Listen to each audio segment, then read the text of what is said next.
and welcome everybody to Two Gray Goatees and a Whistle. Got a special guest with me here today, Chad Dunn. Chad Dunn was a former BMX rider for a lot of years, and then he's transitioned to currently he owns a uh, physical therapy slash training center there in Arizona, and we're going to talk to him today.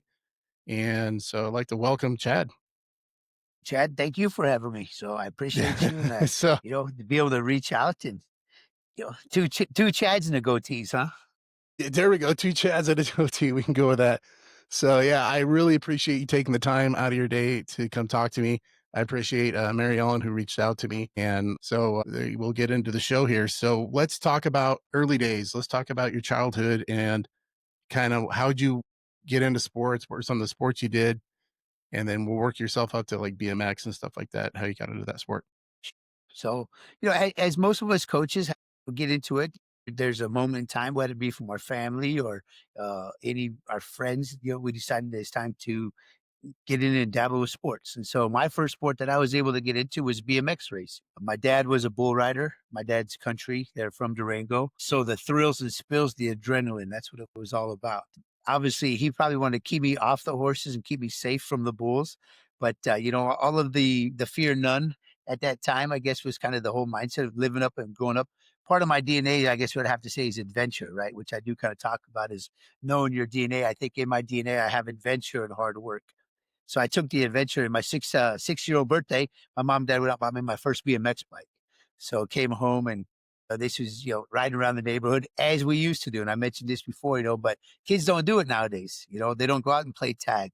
They don't go out and ride their bikes. So 6 years old, I got my first BMX bikes, and that was my first sport that I ever started. So that's what I got Nice. into. I got into the extreme sports and became an extreme sports athlete. Oh, that's great. Great to hear. So, so to the BMX part of it, obviously that's in itself, there's high risk in that. So was it more racing? Was it more the extreme side of it, like you see on ESPN with the big massive Yeah. So jumps, or nowadays, what? yes. Yeah, with the pedal bikes, yeah, with the pedals, obviously the motocross, supercross is one thing, but the BMX is the other. But the sports change too. I'm 51 years old, so I'm talking about the early 80s when this was all still kind of coming around, and all of the fellas from California, they started it all and traveled up and down the West Coast, and then everything got big from coast to coast. But the pioneers of the sport, the fun of it. Now you see it's an Olympic sport and people are grinding, but I don't know if it was really about the sport of BMX, but I think it was really of time the thing that touched me is about really more of just discovering a self identity, of being an athlete or being a competitor. Getting into BMX so that I can chase somebody or have somebody chase me. That's really what you do. You either get caught or you catch somebody. Nice. So what is some of your favorite memories from when you were doing that in your career, and what was some of the things that you really stuck with you that you really enjoyed? Is there a certain race or certain year that You really know, stuck out to you?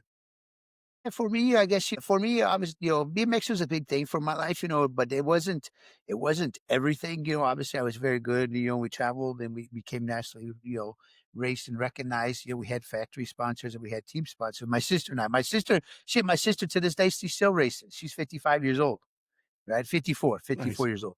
And she's still racing to this day. She just got nominated into the Arizona BMX Hall of Fame. Sometimes you go through different lives and changes and phases. I always call them phases in life. And so BMX set me up really to get into football. But I think one of my biggest moments was of BMX was just getting out here, seeing the different competition in Arizona when I was 10 years old. Raced another 5 years till I was 15, till I got into high school, and then that's when I got into doing the football and the wrestling sports. So it was fun.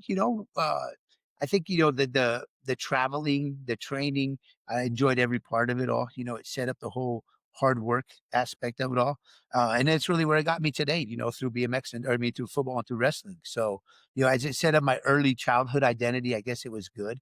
It was very good to do.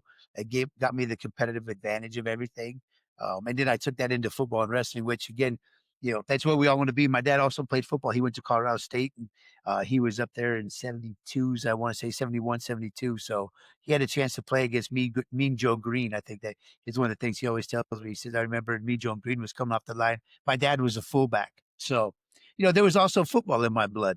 So that was my next ever was I had to dabble a little bit in football. Nice. So you talked about your dad and he, bull rider? Is that what you said? Yeah, He yeah, yep, yeah. He rode was a bull bulls? rider. Then he turned into a Yeah, he so outgrew the bull, so he turned into a bronc rider. oh, you turned in Park? Okay. So yeah, over here in Idaho, rodeo is huge. So Yeah, uh-huh.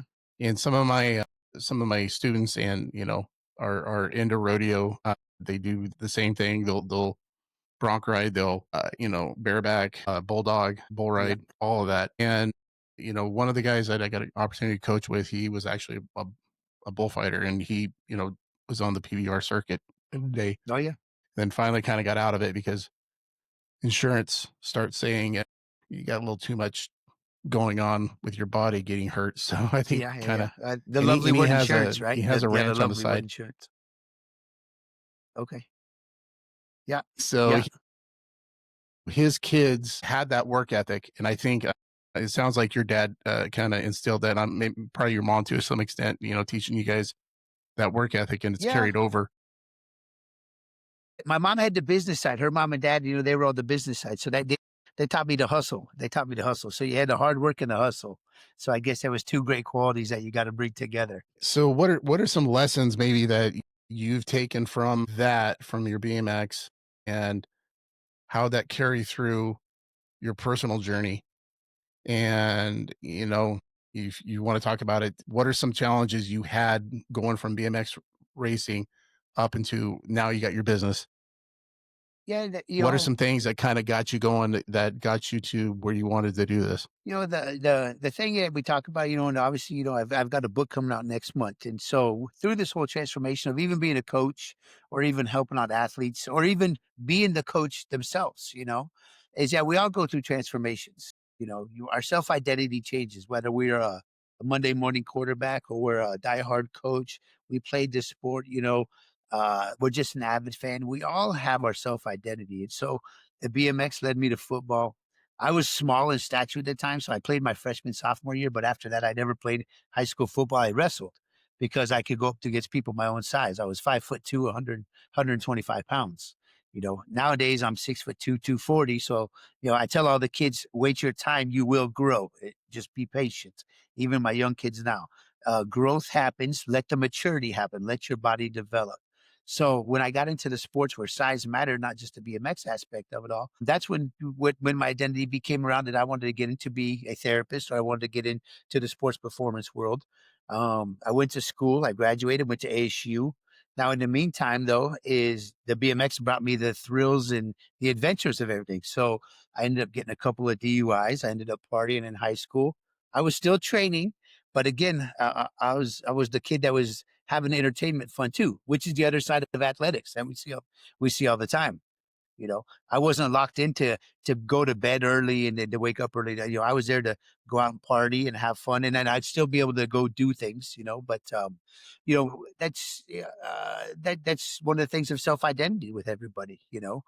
For me, fortunately, through high school and when I got into college, I had a job in the community that I wanted to work in. I was doing fitness training at a health club out here. It was around all the who's who's. We did have some professional athletes that were in there at that time. So, right in college, I got to hang around these people. And then my job that I had for many, many years at Rehab Plus, we had a whole bunch of athletes, a whole bunch of athletes that we worked around. So, you see the lifestyles. Some of them, the professional guys in the NFL or in college or whatever, they would party. Some of them wouldn't, so you have the two types of athletes. Nowadays, you can really decipher which one they are, who they are, because again, the way that the performance comes out. So, um, sports are huge because they do help create one's identity and hopefully set you up for the future. So, going on that, mind over virtual everything. That seems like your motto. Is you wanna kinda elaborate on what that is and how that incorporates into, the training and the physical therapy part of it? Yeah, so the mind over virtual everything. So I was working with a fellow, and the good thing about BMX, is everything in life does come around and make a big full circle. So, I appreciate everything I got out of it. I don't, I mean, I train a lot of people now. We have the owners of ABA, the Chandler BMX track here. Like I said, my sister still does it. But for me, you know, I enjoy training the riders. I enjoy the sport of. I think it needs to have a lot more to get more viewers and spectators with it all. But when I got to train a guy, Eddie King, who was a pioneer of the BMX 1970s, his brother owns a hill in owns a track in Rock Hill, South Carolina right now. Eddie broke his back riding mountain bikes up in Big Bear. And I just happened to reach out to him. He was one of my idols. Him and the guy Richard Fleming out of Colorado. They were the kind of old school guys that I used to like as a kid. So I reached out to Eddie and said, "Hey, I'd love to help you if you ever did have a chance to get to Arizona." Well, so sure enough, he ended up coming to Arizona, called me up and said, "Hey, let's get to work." Paralyzed, we got him walking again. 3 years we worked together. We had some hip replacement stuff that we went through, but that's when we came up with the word move. It wasn't just about getting Eddie to walk again. It wasn't getting him to ride a bike again. It wasn't getting him to do anything. It was really just getting him to move again. And so everybody asked me what was move about? What was move about? And I was driving to a client's house one day and I was driving down the road and I just started thinking about what could move be an acronym for. And I was sitting there and with the way what Eddie done some stuff with my life transformation that I've made and accepting the new person that I am right now, I thought really it's mind over virtual everything. It's the choices that we make. You know, you got to believe. Eddie Shirts always said the word believe. You know, I'm a big person about choices. So mind over virtual everything is that you can either choose to do it or not. You're in control of your own mind. If you want to be a successful athlete, if you want to come back from catastrophic injuries, which we have at Move, or you just want to be the best version of yourself in life, it's still no matter what, it always comes down to you got to keep your mind right. And by doing that, that's where we came up with a mind over virtual everything. I put it all together, mind over Sure. virtual everything, and then I see the move on your hat there. I'm like, Yeah. dude, like, there you go, duh. So, Well, hey, yeah, yeah, and you see the logo. You see the logo. That's actually the handicap person, and it's also an okay, athlete in motion. nice. I So like it. yeah, so that's Yeah, how. that's Yeah, I so that's like what it. that logo. That's yeah. So we got the word the move trademarked with the italicized. So kind of cool. Nice. I like it. So let's talk about your business, getting Move Human Performance Center there in Chandler. Your Sure. wife, it sounds like two of you, this was a co operation that you guys were able to get going. This is a cooperation. Like I said, I worked for my good buddies, Warren Anderson, Rehab Plus for a long time. Working with Warren started in the late 90s. First taste of all the great stuff that was going around. We had Donovan McNabb, Peter Warwick, Ron Dugans, Daryl Jackson, all the old school guys. Barry Sanders, Eddie George came around. So again, very, very old school in the football community. Robert Brooks, Derek Mays, from the Packers, those guys were around. So we worked with Warren, Trump candidate, many and many of the local guys. Either they came to Rehab Plus or they came to Exo Sets Up. At the time, it was API with Mark Verstegen. So as somebody working aside Warren in the facility, I see all these guys come around. But in 2016, it was kind of time. 2017, it was time for me to go do my own thing. I wanted some growth in my life. I wanted to continue to pursue to be who I wanted to be. I wanted to pursue to help other people. We had Eddie going down. I had a couple of catastrophic burn people that I was working with at that time that we started to work with. And so my wife and a friend of mine, they said, "Well, why don't you do your own thing?" And I thought, well, shit, that's kind of hard. And Warren's kind of always told me the whole time, it's hard to write those paychecks to keep the lights on, to pay the employee stuff. It's hard when you're your own person, but I like challenges. I like challenges. And I knew I had a lot more for me to give. So 2017, we opened up Move, my wife and I. She was not supposed to be here with me. She's a bartender. I'm glad she is here. Everything to the business. She is the owner. Like I said, she's the GM. I'm just the head coach. We're all delegated to do our jobs, but we started there. We got busy. The first couple of months, it wasn't busy. It's kind of like starting this podcast and doing everything. You're going to have to keep grinding. You're working day in, day out. You're looking for leads. You're trying to find people. But sooner or later, we started to get the word out. I was helping people overcome injuries. I had a different method behind it. We were looking for Move is going to be more of a place of transformation. So if you wanted to get better in sports or if you wanted to get better in life or better from an injury, I am not a physical therapist. I'm a sports performance specialist. I got a behavioral change specialist. I never went to PT school and I did not finish college. So I was basically a sports performance trainer with my certifications. Do you have to have a degree to do what I do? No, you do not. Do you have to have certification? Sure, it helps out a bunch. But at the end of the day, I've got a lot of experience right now with everything. So we opened it up, and the following and people started coming around. So 2017, we opened up Move. Wonderfully, 3 years later, there was a thing called COVID that came around. Most startup Yeah. businesses do not. Most startup businesses don't make the third year in business. Nope. And in our 3rd year in business, we got COVID coming right at us. Again, though, just like a head coach or just like a GM, we're not going to be afraid of the competition that's coming for us. We stood our ground as a business.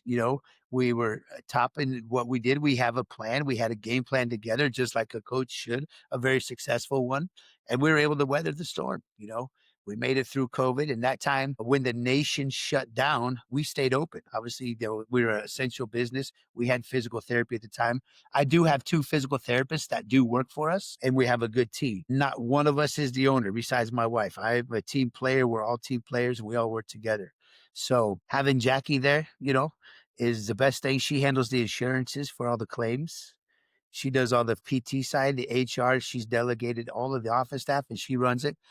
I get to do the training. I get to do the therapy stuff. And then everybody else, we just kind of do it along. We do our own duties and we all have a great team input. Nice.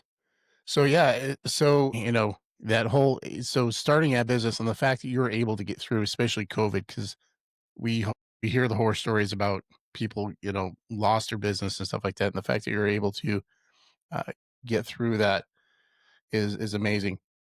Huge, huge. Huge. I mean, and that's might be understating it, just how the importance of that and stuff like that to be able to get through that because the financial part of it comes with also the Yeah. psyche, all of the mental stuff that went on with that when all that Yep. went on and everybody how they dealt with it. So the fact that you're able to keep that company going and be successful like you are is amazing. So let's talk about kind of the process of you and working with athletes. So let's look at athletes that come with you with an injury, whether it be like a torn ACL, they might have hamstring issues or something more severe like a back or something like that. What is the process?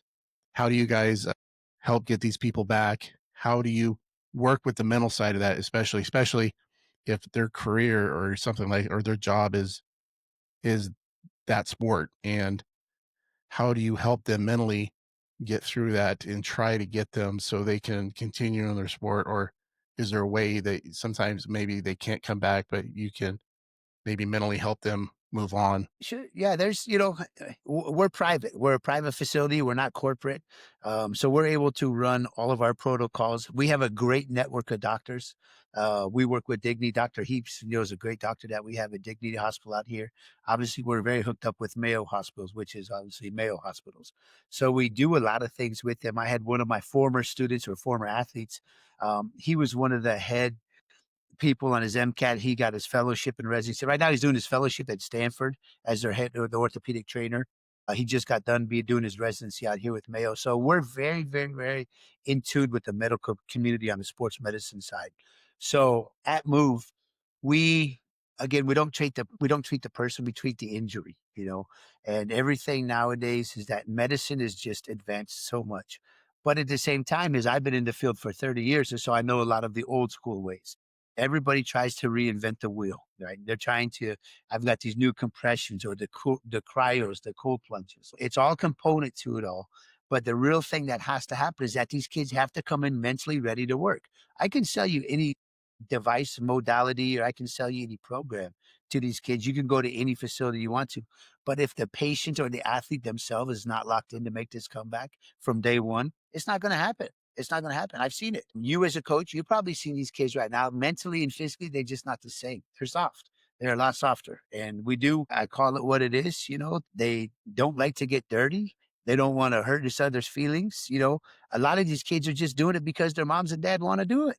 And that's where these injuries come in as well. So if they take it into their own hands and their training is valuable, their recovery is valuable, their sleep is valuable, their diet, nutrition is valuable, they have a lesser chance of getting hurt in sport. A lot of the injuries they see right now, these kids are not prepared to be out there.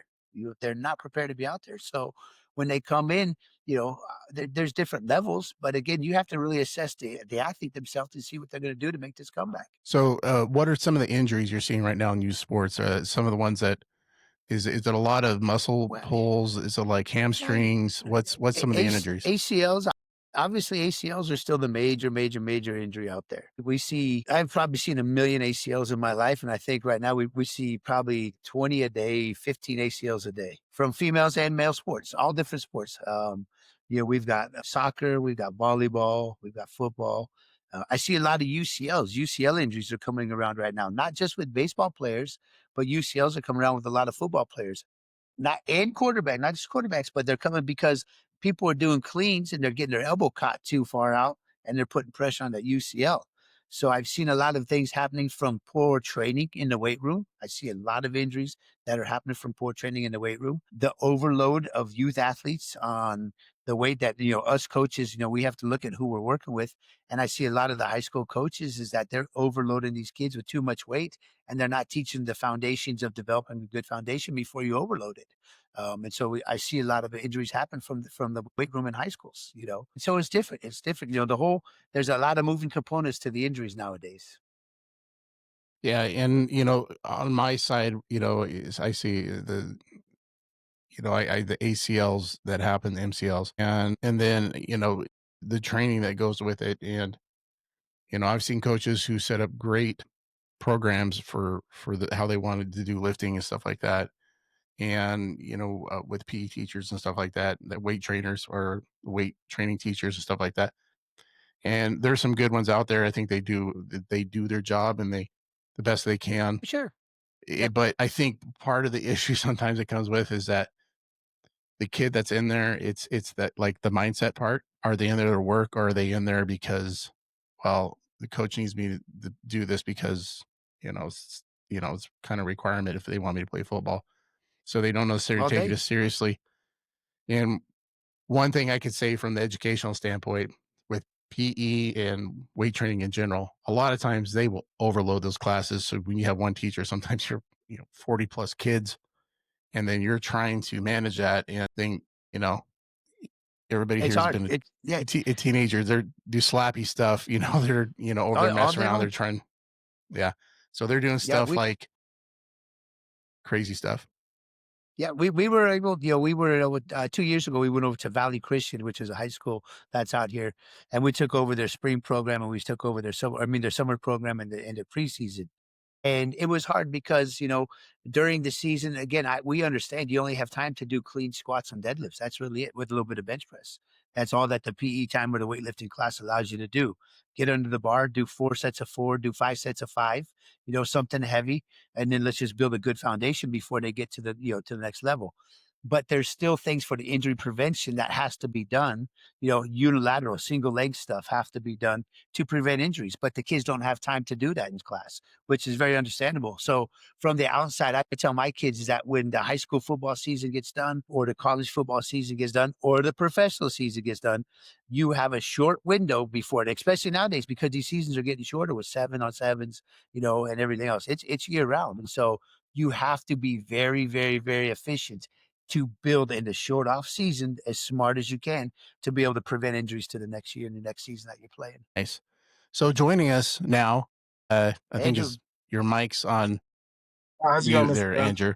There you are. You're on there. So this is Andrew Carter. He's a friend of the family. I got an opportunity to coach him. He has just finished up playing in the IFL, and before he was in Green Bay, he was actually down in Tucson. So he's kind of towards your area there a little bit oh yeah, the last year. Tucson Sugar With Skulls. Yep, yeah, he yep, worked with the yep. That's Sugar where I was Skulls playing. last year. There you go. I Yeah. had some kids that were So down there a couple years anyway, ago. Heck yeah, yeah, yeah. It's not a bad who place. was It's just we had a rough season. We're 2-14 that year, so Yeah, just rough season. yeah. Uh-huh. hmm Yeah, no, the Arena League it's something different. It's good though. Keep going. Keep following your dreams. Absolutely, I appreciate that, Mr. Dunn. And yeah, I had a good season this last year in the Arena League. So my goal is to try to get outdoors. If I don't get outdoors, just go back to that sucker and keep doing what I was doing. Yeah. Well, long snapping, it's a specialty, so you got a special thing that not everybody can do. For sure, We get a absolutely. yeah. lot The of more you long, can so do, the yeah, better. yeah. Yep. Yeah, so a little back, with Andrew, just real quick with him, he went to school 4 years up in Helena at Carroll, and then he had a season at Weber State, and then he got an opportunity to play in the AFL, and that's where he's at right now, and he just got done doing some training, so I'm hoping Andrew's here Sweet. if he has some questions for you about training or anything like that that comes up. It'd be kind of nice to maybe Oh you yeah, can give some definitely. advice and stuff. So, Sure, sure. Yeah, so we just absolutely. got done talking about Andrew about training and especially the mindset and especially the culture now with the youth and stuff like that, getting into when they come into training and stuff like that, where their mindset's at, and some of the injuries that that Chad's seeing, in youth sports, and you know when they come to him and they're trying to when they get ready to where's their mindset at, and so that's kind of where we're at in the discussion. So we kind of caught up Gotcha. a little bit. Yep. Yep.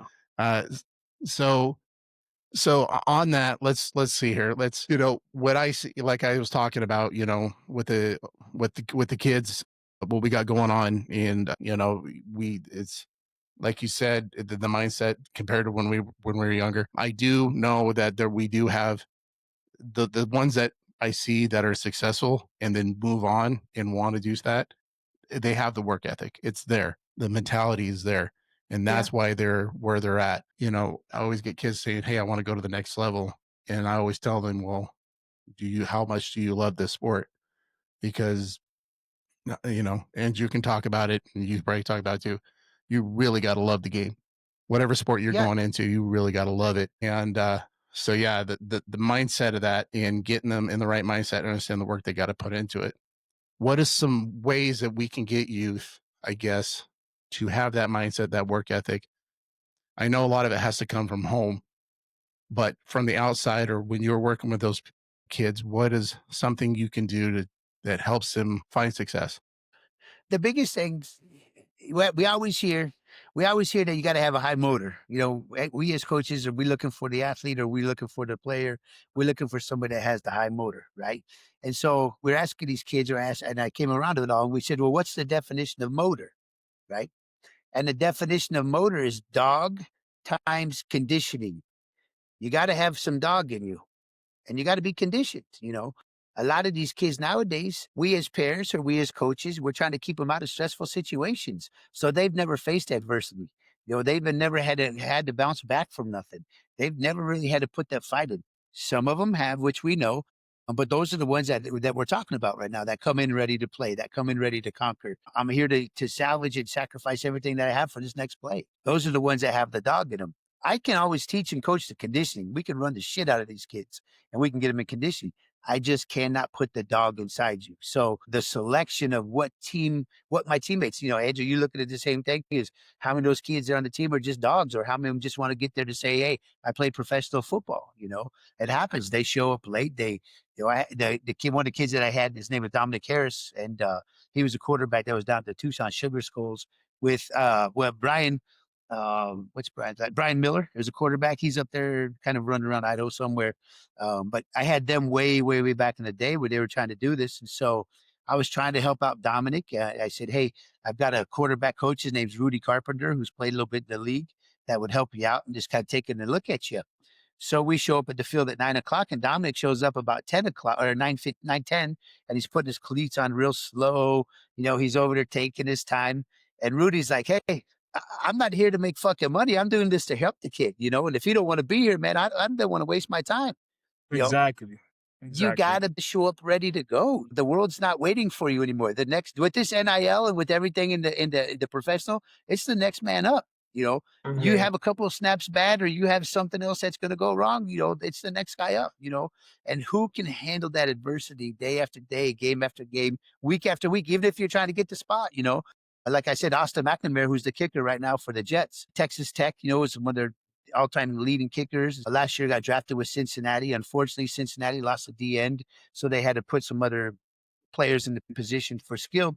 And so they ended up cutting Austin. So he was waiting to get picked up. Every week, he went somewhere a different week just as a kicker that they brought in so that they could save the leg of the kicker from whoever's there now.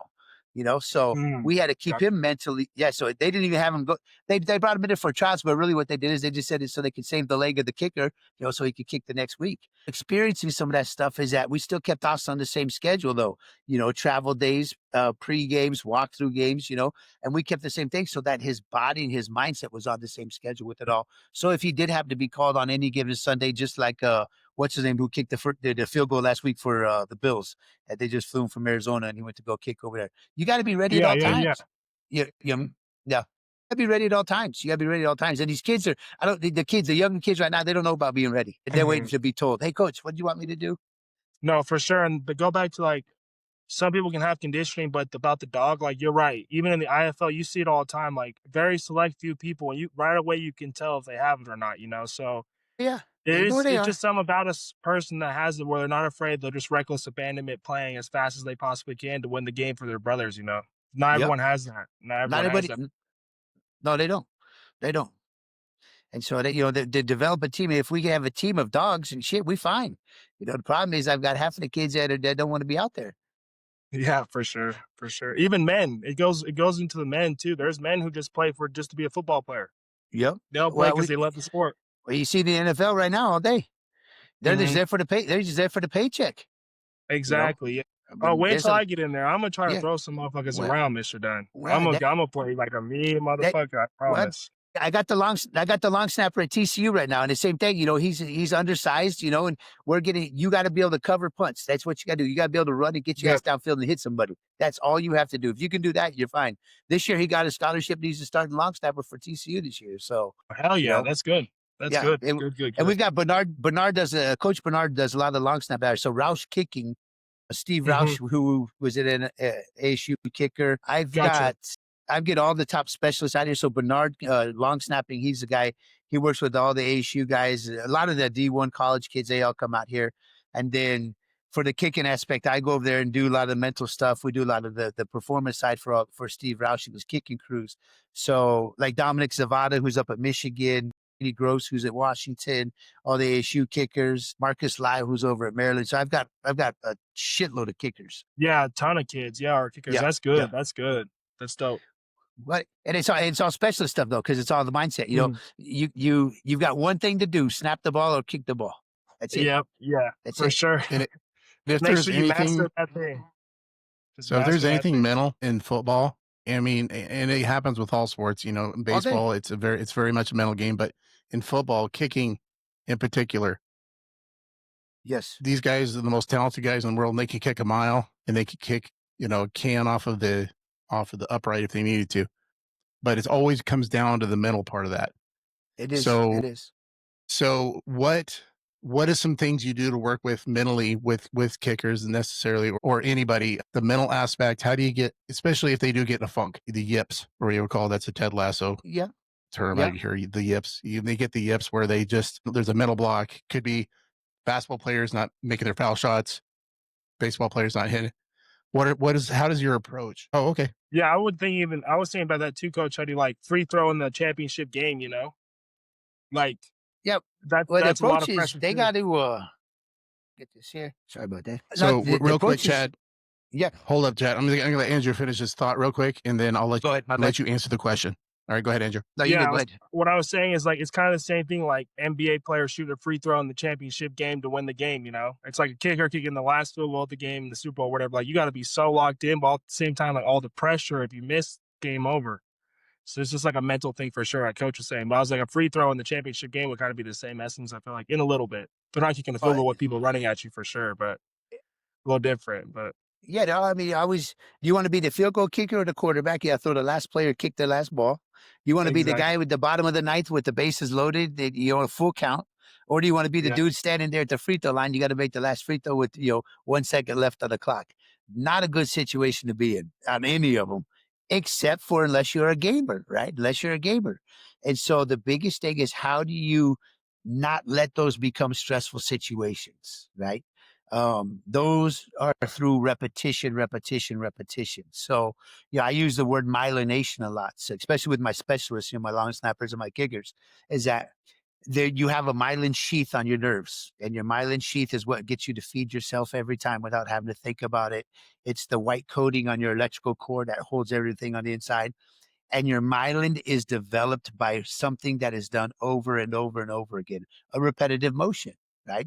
And so when I have my kickers or when I have the long snappers, they're developing the myelin for the leg to swing through properly every time. They're looking for the wrist to give the flick, so I have the rotation to come. It's the same every time. As long as you can do it the same every time, you develop that myelin.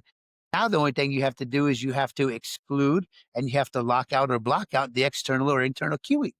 The internal cueing is I'm going to put the ball where it needs to be.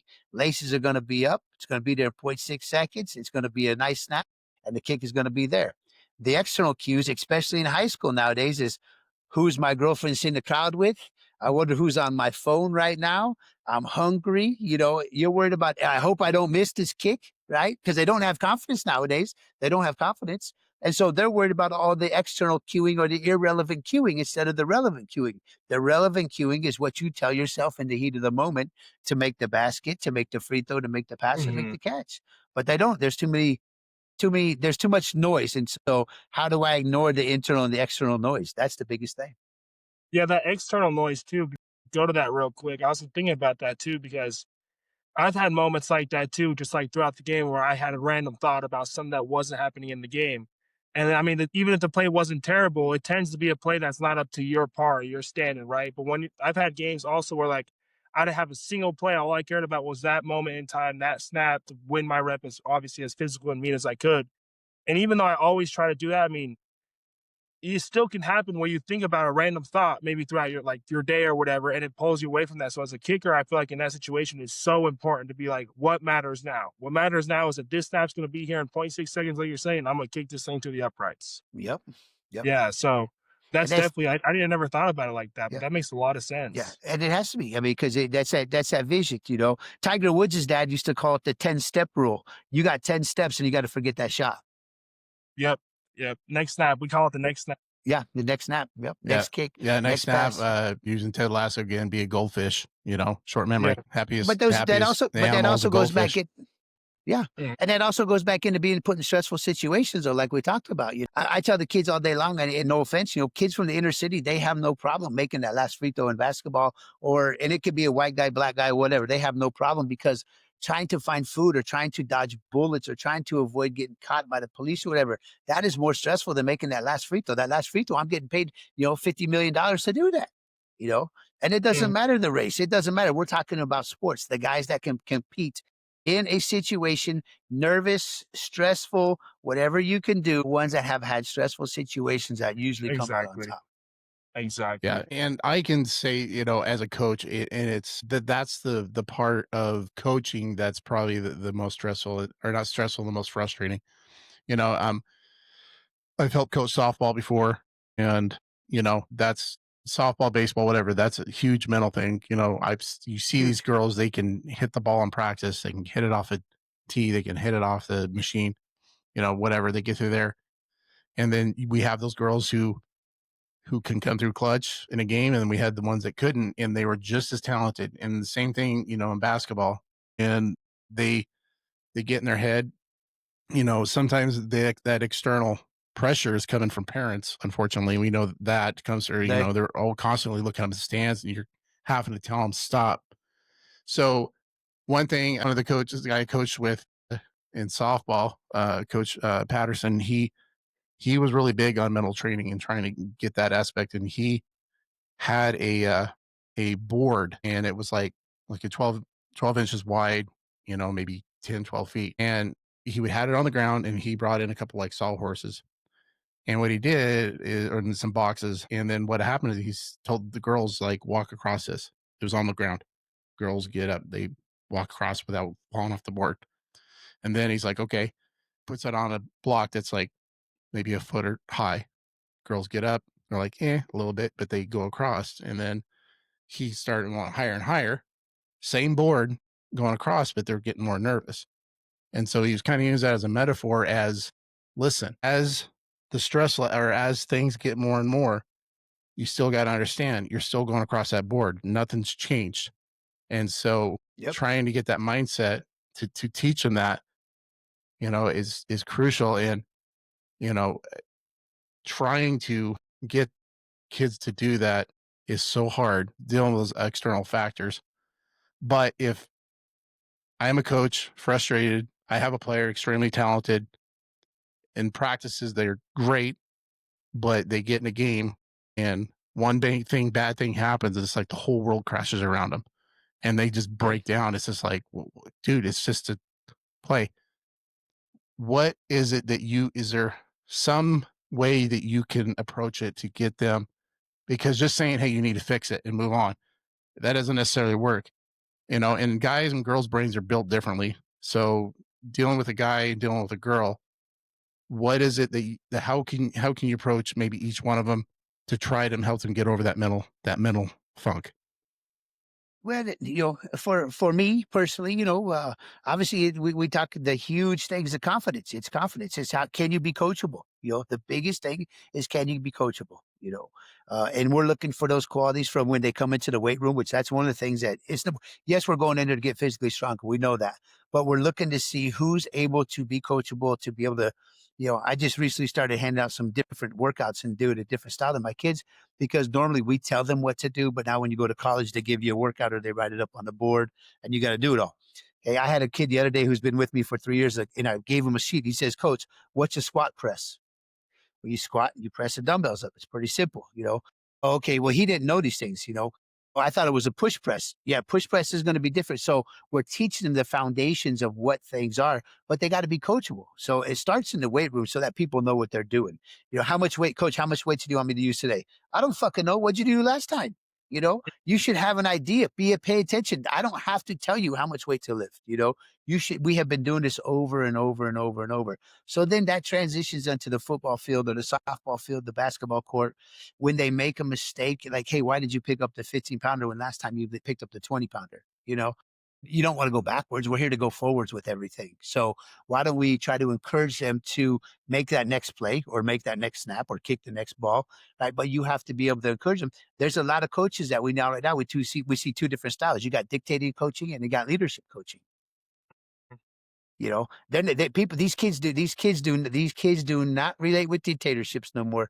Unfortunately, it takes very tough skin from the guy's side and the girls. One of our basketball coaches, he told one of our one girls, he goes, "You got to let go of your ovaries and you got to start playing." And he's like, "Shoo."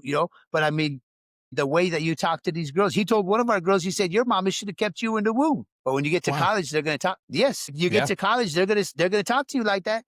And they don't give a shit because I got 8 more people waiting to play. So you can get in your feelings and you'll be out of here tomorrow.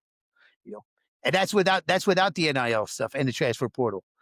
So we tell all of our kids. I've had a lot of 5 stars walk through our doors. I've got a lot of professionals in all different sports that we have. I've got an 11-year-old kid right now from Vegas that's in, and he's a homeschooled basketball kid. He's next going to be a next protege or whatever. I'm sure his mom and dad, which they great people. The kid's a great kid, very quiet, but he's been told how good he is, and I like that. And he does work. He's very coachable, very very coachable. But at the same time, I look at him. I'm like, I don't give a shit how good you are because that doesn't matter to me. You haven't made it yet.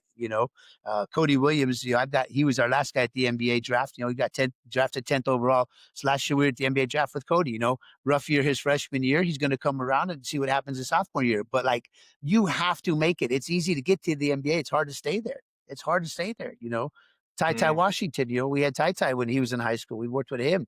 But these are kids that are still grinding to try to make the G League, and hopefully make it into the NBA and make it on the roster one day. But it's tough. The talent is tough, and it's if you're not coachable, if you soft, your position on the team is going to be on the bench. exactly. Yep. Very true. Yeah, so let's think about, or let's talk about, do you ever approach people differently when they come in? Or do you keep it the same whether they're coming in, they're, the, the starting center or from a pro team to the high school? Is your approach the same or you approach it a little bit different? Our approach is the same, no matter who you are. Whether you're coming in for treatment, if you're a professional athlete, you better call and make an appointment. Don't just walk in the door and think you're going to get there. You know, I'm going to work on the young kids and I'm going to teach them all the code of conducts and the code of character and everything that we try to preach as much as we can because we pride ourselves on having our kids leave with high character. When they go to the next level, we want high character kids. Um, my last one that I had here just a couple of years ago that we tried to help resurrect, I had Martavius Bryant. Right. So, got kicked out of the league and it was at the Raiders the last time. And through a friend of a friend and agents, it said, "Hey, Martavius has a chance to come out and get some teams looking at him. I'd love for him to help you out." So Martavius came down and, I understand what they've gone through. I've done the same stuff. I've been through the hood. I've used to sell drugs. I got myself out of it. I know that lifestyle is rough. Andre Hastings, who was in Georgia, he never did drugs. He never did things. He knew that playing at the University of Georgia it was going to get him out of the hood, and so that way he could have a nice career at the Steelers and then do what he had to do. So we've seen it. So Martavius came in and it's like, Martavius, we're here to help you out, bro. Do whatever you have to do. If you're not going to do it, then hey, you're going to have the door. So Martavius was working hard. I got him some sponsorships with some nutrition stuff. Down on his luck, no money, broke. It's a tough situation. Trying to stay around in different leagues and try to make sure if he could see if he can make a team. But I gave him the benefit of the doubt. Every kid I give the benefit of the doubt. I just have to work with you independently because what your needs are going to be is somebody else's. But for seniority and status, it's all the same. My wife and I, we talked to his agent because he was low on money. He didn't have gas money to even come in and trade it. He always had some drama coming around him. So we tried to put him in this nice, safe situation and a nice environment to help him out. There was one thing that he had to do. He had to pass a drug test, and he was not able to do that. So unfortunately, as I told you, my wife is a GM. She's like, I'm not here just to train people, especially his caliber, and just get him to do fitness shit. He came in here with the mission to go back and play in the NFL, and that's what we're here for. If he is still smoking weed or doing whatever, we have to hold him accountable. So we told his agent, unfortunately, that we are not going to be able to help him at that time. Now, he had a little bit of an attitude afterward or whatever, but hey, you know what? We don't care. We want people. We want to try to help them make a transformation, whether it be from a non-athlete to an athlete, a player that's overcome substance abuse or criminal, whatever they have to do with somebody that's been cut now, NIL, how to navigate through all that. We're here to treat everybody differently, but again, it's what your needs need. And I think that's important too because holding everyone to the same standard, like even if you already made it, like you said, like he went to the NFL, he played for the Raiders for a little bit. I've heard about Martavius Bryant before. Yeah. Holding him to that high standard is benefiting him too because he realizes like, oh, my stature of where I was isn't going to get me through life anymore. Like there are still people who are going to hold me accountable and my actions still matter, So Yep. I think that's a big thing from the difference I was on Tucson. Let's say, for example, Tucson, Yep. there was like no accountability. Everyone was trying to like hold themselves accountable, which is and this is fine in some ways, but it's like when no one's holding you accountable outside of that, it's just a bunch of I said, she said, he said, right? But Yep. when I went to Green Bay, we were held accountable by the coaches and our teammates and ourselves. So now you're being held accountable by everyone. Like you better show up to meetings on time. If you don't show up to meetings on time, you miss 2 quarters of the game. It is what it is, right? So it's like now, and then we went to the championship this year and obviously had a good game, whatever we lost by 3. But thing is like the difference is the accountability aspect of the team. We were held more accountable at Green Bay than we were at Tucson. And Tucson, we're 2-14 at Green Bay. We went to the championship Yep. game. And you see that's the difference of programs too. In Mhm. colleges, we used to see it all day long with Bama's and with New England with Belichick and everything that they done. We see that, but the whole platforms have been changed right now. The whole platforms has been changed. For I sure. don't For sure. have enough money to keep my IFL team going as float, and people are donating money differently in colleges nowadays, and so the kids Yeah. are there just to get, like say, sometimes the kids, like I said, we talked about, they're just there to get paid. I Yeah. need For everybody sure. to be accountable to be a champion. That's what we're looking for. I want Well, everybody to be there's a a difference champion. between being a winner and just being there. That's what I Yes. always said. There's a difference between being a winner and just being there. Well, you talked about loving the game earlier, and one of my kids basketball, he's a high profile. He's number one class of 2027, number one kid in the nation. Bruce Branch. He's at Prolific Prep right now. So this summer he gets sponsored by Adidas, and so they went over and did a European tour. They were over in Italy for I don't know, I think 2 weeks or something like that. And he was fortunate. Dwayne Wade was over there speaking to all the kids. And, I know what they learn all day long because of basketball skills, the dribbling, the shooting drills, they go through everything. But when they come back and I know there's somebody over there of significance, I always ask my athletes, what did you learn out of the camp? And I don't want to hear about basketball. What did you learn from Dwayne Wade? Or what did you learn? And my guy, Bruce, he says, you know what? Dwayne Wade told me, and this kind of goes back to the injuries of the athletes as well. Dwayne told me, if you love the game, you're never going to make it. If you're obsessed with the game, you're going to make it. He goes, because if you get injured and you just love the game, you're never going to come back from an injury. But if you're obsessed with the game and you have multiple injuries, you'll be able to come back and continue to play at a high level due to the mindset and the character of who you are. So again, I always use if you love the game, man, you're not going to make it. You're not going to make it. If you're obsessed with the game, you got a chance. Yeah, I agree with that too. I do agree with that. It's truly So the simple. code of, you mentioned the code of conduct, or the code that Yeah, you yeah, go by. What is, can you like explain a little bit in detail, or a little bit more in detail sure. about what's the expectation you get from that? This is what the code is. Okay, this is what you got to follow. So what how does that go when you're talking to athletes? Well, we hear coaches, we hear programs, everything right now. I say this culture or this whole program and this whole play and our team and everything we have, we're all built off culture. Everything's about culture right now. We're going to develop a winning culture. We're going to develop culture. They have it inside the walls, walking down the halls to the fields. Culture, culture, culture. I don't feel like that is enough. If you have a bunch of bad character people on your team, you are going to have a bad culture, is what it is. And so our code that we have is it's all about your character. Come in, you're able to put 100% effort into every rep. It's every rep. I use 1 degree, everybody uses the 1%, which that is a high level tennis thing, but I use 1 degree. If you're aiming for your goal and you're off 1 degree, you're not going to make it in 5 years. You're not going to make it. That 1 degree is going to compound over the time. It could be a season, one day that we put in to off season. If you're 1 degree off, you're not going to hit your final target come the season, and you wonder why you're not starting. You know, I did a podcast here a little bit ago. Everybody wants to be a D1 athlete until it's time to do D1 work. Right. So the code comes down to your character. And that's what we do. We have to get people to buy into themselves. And by doing that, they have to know who they are and they have to know their self identity. That's good to know. All right, let's kind of move on here.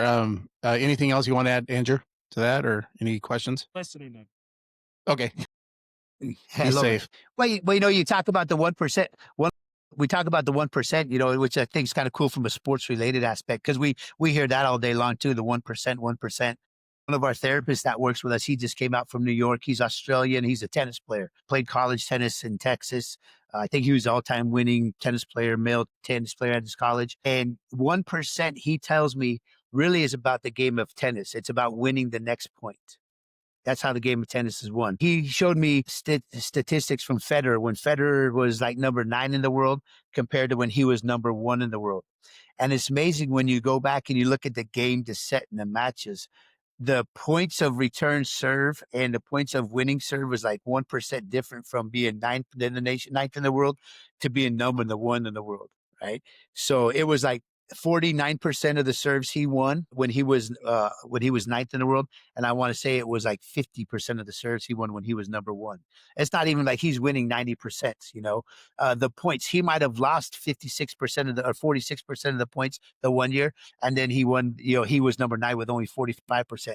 So in tennis, there's a great thing if you go and you look at Roger Federer and it's his commencement speech that he did with Dartmouth, right?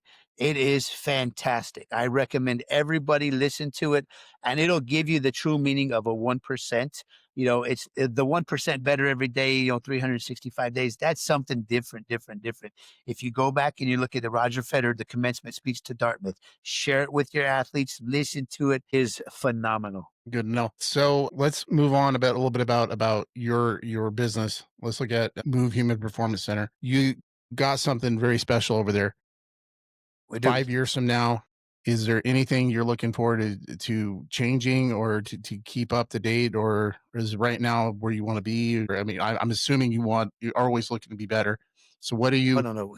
looking for Yeah, the next 5 years with we're the looking to company? be better. We're looking to be better. I always, as I tell my athletes, you got to grow. You have to continue growing. You got to get better. IFL, whether it goes to the USFL, whether you go to the NFL, you are going to continue to get better. You continue to work. I do the same thing for business. I'm competing in the game of life. I still compete. I'm always an athlete. I just don't do BMX anymore. I just don't play football. I don't wrestle. I am an athlete right now, and I want to conquer my competition, which is in the sports performance world. On the private sector, we've grown Move from 2,000 square feet to like 5,500 square feet right now. Indoor turf, we do a lot of the who's. In the last 8 years, we put 6 guys into the NBA. Numerous NBAs. Tyler Shuck, who's the backup quarterback at New Orleans. Gunnar Cruz was down at U of A. A bunch of whole athletes. So we've already developed a good status of everybody, and we want to continue to grow that with our next up and coming kids. But for the facility itself, we've got cryotherapy that's in there. I want to expand our therapists. Obviously, we're looking to add more therapy just because, again, injuries, injuries, and injuries. We want to be able to be the top provider in Arizona or even in the nation to where people get sent to. When COVID shut down the world, and I told you we stayed open, all of the college athletes had injuries. They still had to get treatment.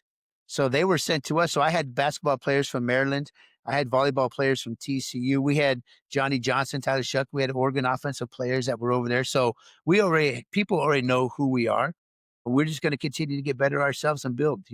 Every day now is doing the sports science. You got the VALD sports testing. All programs are doing the sports testing now. And so we would like to add a sports scientist to our team so that they can go through and look at the information. I was very fortunate to have Stig Edelman from the University of Colorado came down, their head strength and conditioning coach. So he came down with some equipment a couple of years ago when we were training Cody, and we implemented that into our whole program. So we do all the high level testing for the force plates. We have the velocity based training that we do, which they do in colleges and a lot of times in the NFLs now too. So we have all the things. We just want to expand our services so that we can take care of more people and that we can, basically help transform more lives. So are you strictly right now just out of, is it Chandler, right? You're in Chandler, right? We're in Chandler right now. Yep. So have you Yes. guys thought about in the future maybe expanding to somewhere else, or you kind of want to keep it there just because it'd be a little bit easier to kind of You know, to manage? No, people always ask, say, you got to get it one somewhere else. You got to get somewhere else. And I'm doing what I'm trying to do is I'm trying to develop a good team, and we have a good company, right? I've got my guy that works next to me. He's awesome. He's my sports performance guy that's with me. Brandon and Kobe, they're our therapists. They're there. We have Berlin, who's a PTA. We've got a good team together. But like when we try to branch and we try to do different things, people say, "But Chad, you can't be in two places at one time." Right? We need you here, right? We need you here. So me as the head coach, it's tough. I don't want to short it to spread myself thin. And I told my company and I told everybody is that we're not going to split. We're just going to continue to get bigger and better. Good. I like that approach. Yeah, Yep. it's No, so we'll be in Chandler. it I've got a guy makes that comes good. over from I've got a guy that comes over from China every year for basketball player. He comes over from China because he found us through the basketball community. He comes over for a month and trades with me from China. I got kids that come over from England, so we do have them come over from around the world. Good. Sorry, daughter tried calling me. Very good.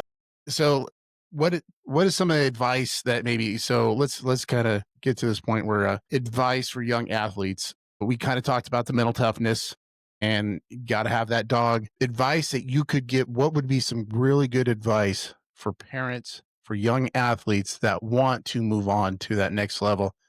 Because we said it's not a love, it's an obsession. It's What obsession. what is some advice you could give to youth? Because for me, the ones that are successful, something else that I've talked about in other episodes is Bruce Brown is a really good person. If you ever look him up, proactive coaching. Anyways, where he saw success was where the parents, you never heard anything from the parents.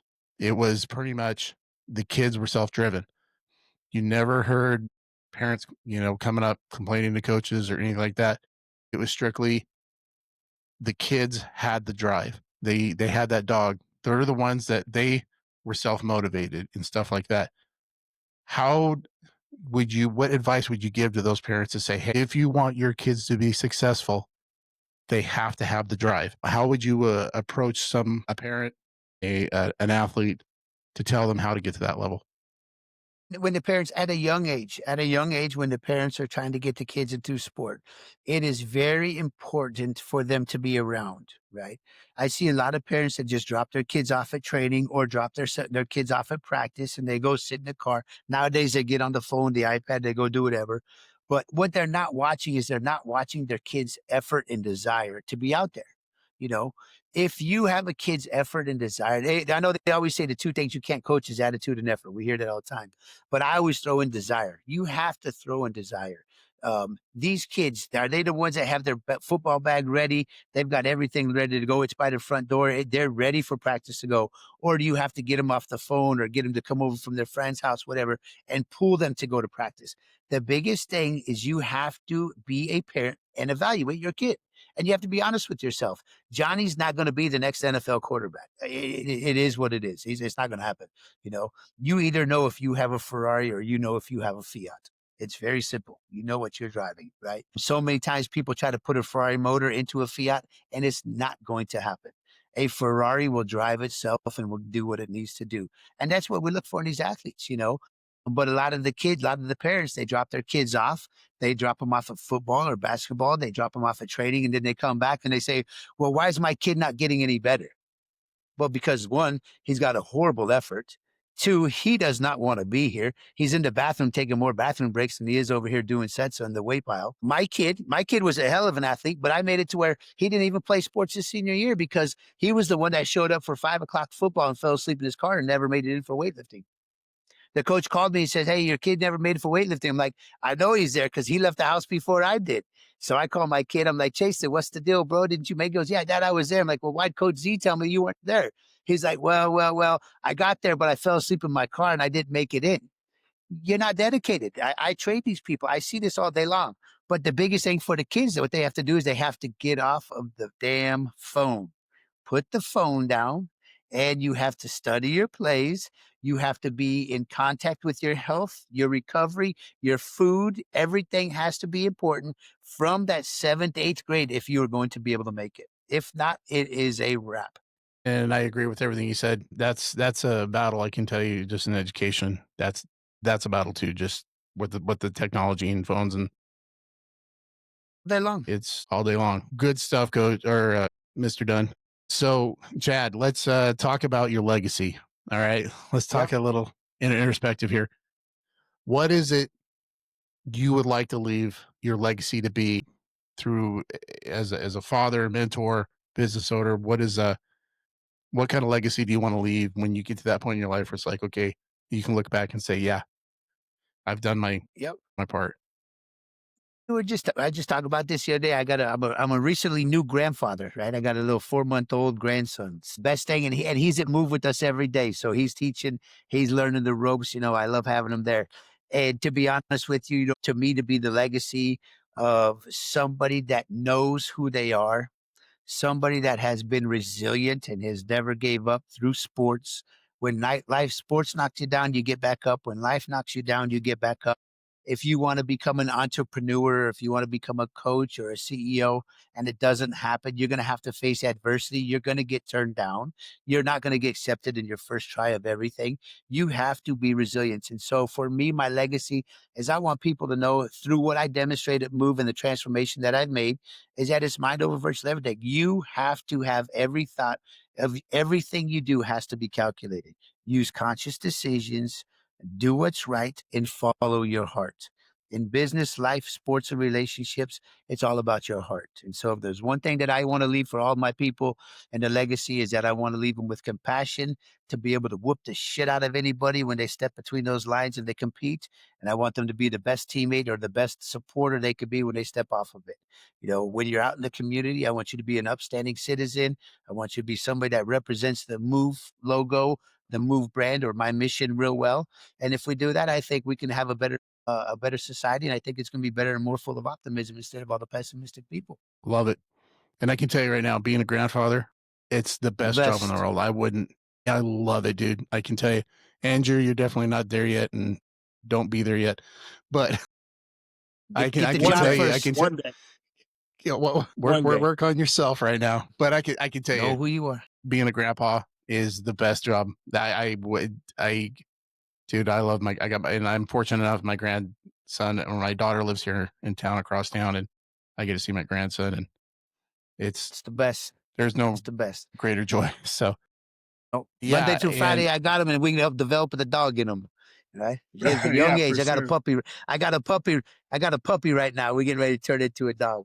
But then again, well, though, there you you know, go. there was an old thing too. One of my girls, even I've got a whole bunch of badass swimmers, right?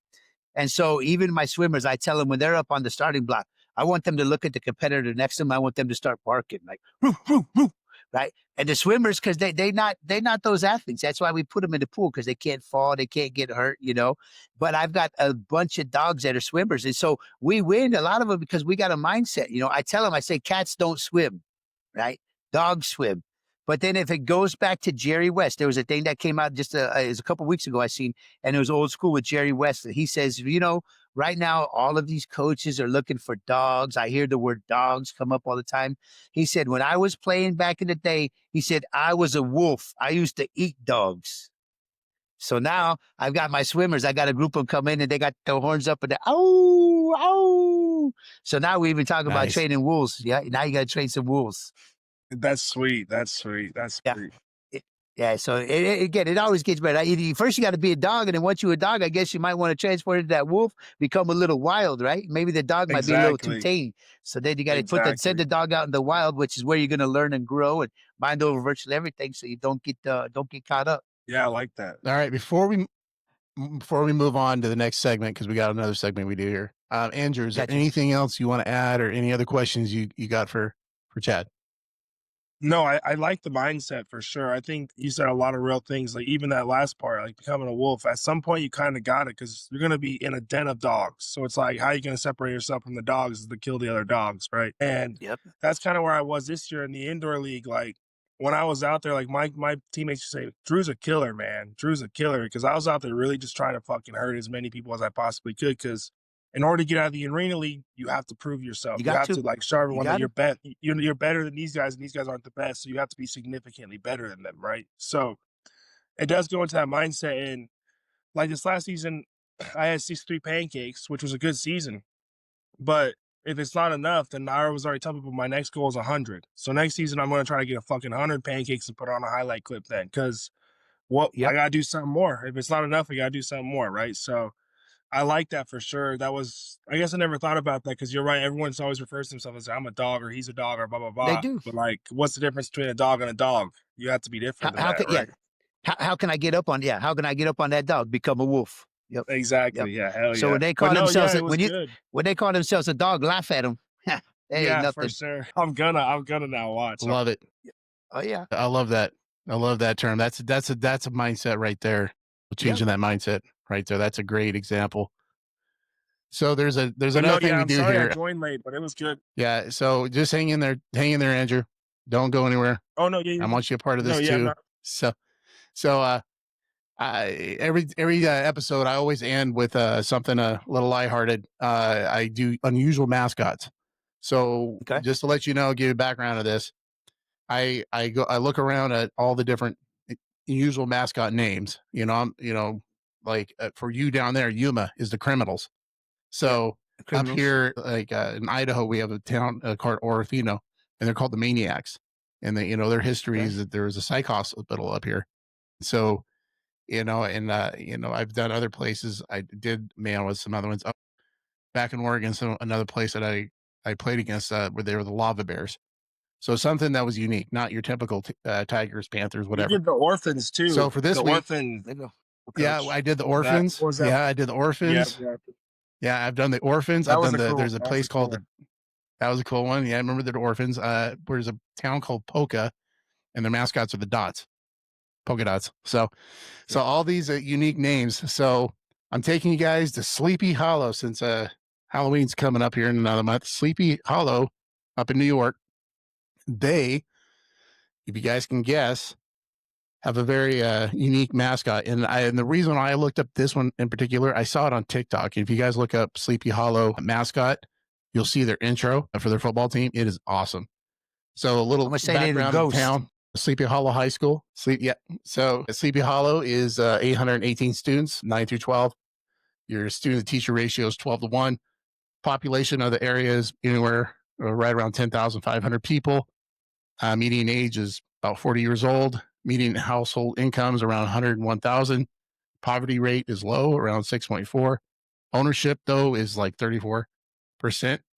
Cost of living, housing, average homes around 7,500 or 75,000, 750,000 to 770,000. So quite a bit more, especially in Idaho. That's like, that money, you're buying like a ranch almost. So median rent is around 1,800.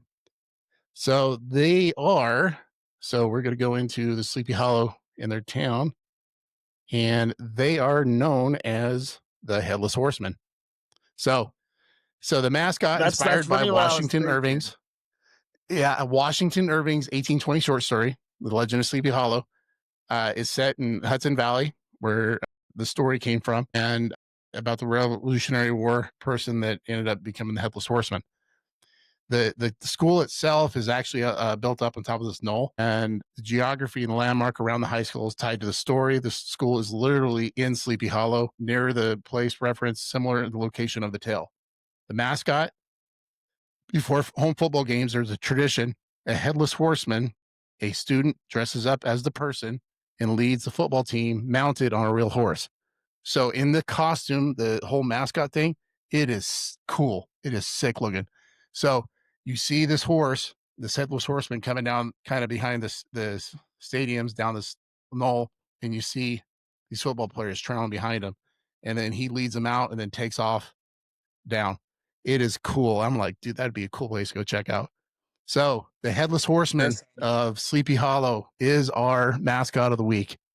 So I want to thank Chad Dunn. I want to thank Andrew Carter joining us today.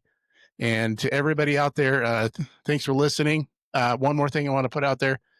I've been promoting this. My Cause, My Cleats. Colson Loveland has a My Cause, My Cleats for the Olympics, for the Special Olympics Idaho. And there's a contest going on. You have till October 1st to get it done. And it's for special Olympic athletes only. So what the whole idea is they draw a design representing Special Olympics football and the state of Idaho. And what's going to happen is we're going to have a contest. The winner or the winners of the designs are going to be put on his cleats. And then in December, when they have the My Cause, My Cleats campaign, he's going to wear those cleats. So it's a program out there for anybody. So please go out and support Special Olympics out there. They're a special group of people. So again, thanks everybody. And I got a book. And I got a book coming this October. I want to plug your book. Let's plug your book. So talk about your book real quick. What is it coming out? Talking about the mindset stuff, right? I've got 10 codes to transform your life. Okay, so it's through business and sport. There's a whole bunch of great things in there. It comes out October 28th on Amazon. You can get it. It's a great book. It came out very well. Mind Over Virtual Everything is the name of it. So just type in Mind Over Virtual Everything, mindovervirtualeverything.com. And I'm breaking out some of the codes. We talked about character. We talked about self-identity. There's a lot more, 8 more codes that are inside there. All athletes, all coaches, all parents should read this book. Anybody, it's just about transforming to become the best person, the best version of yourself you can be. I'll do that, and then I'll get with you. I'm gonna get it for It's sure. awesome. Yeah, it's awesome. When we get off here, I'm going to get with you, and we're going to get the link and all that stuff, and so I can get that plugged in on the video portion October of this. 28th, just right around the corner too. Yeah, Not just too far right around the corner. Yep. It's last 60. I've been writing it for the last 16 months. So we finally got all together. I've got a couple just author proof stuff. It goes about a little bit more in depth about my story of transformation too, from coaches and knuckleheads and things that we have to overcome. So it's a great read for everybody. It really is. That's a cool thing. Is that your first ever book? First book? Yeah, it's my first ever book. Well, it's my first ever that's book. A milestone. That's badass. Well, it is, and as we want to leave a legacy, that's kind of part of it. And so I want to leave my codes to everybody else so that I can build a better generation of people, and whether it be on the field or off the field. That's awesome, man. That's awesome. All right, yeah, I'm going to get it for that sure. book, and then I'm going to get your address, and awesome. I'm going to send it to you so I can get it signed copy, dude, because that'd be awesome. That's it. Yeah, that's it. Yeah, I got a book signing party out here November 1st. So at Move, we're having a big book signing party open to the public and media and all that stuff. So it should be pretty cool. That should be way cool. Heck yeah, that might be a little trip. I wish I was a little closer. Yeah, that's the thing. Yeah. What do you think, Andrew? Yeah. Make a nice little 10-hour trip. Hey, I made a 14-hour trip down to Tucson for his championship game. So it's I don't know who the Chandler's going to be about 3 hours closer to Tucson. So it should be, yeah. Yeah, it'll be a good time. Coach, man, just a road trip, just a day road trip. Shit. There you go. Not bad. All right. Okay, I appreciate everybody coming on. Yeah, and everybody take care of Good luck with everything. Let me know if you need anything. I appreciate you, Mr. Dunn. Yeah, heck yeah. Thanks for having me, Coach. And Always. It was great talking to you and just listening, to be honest.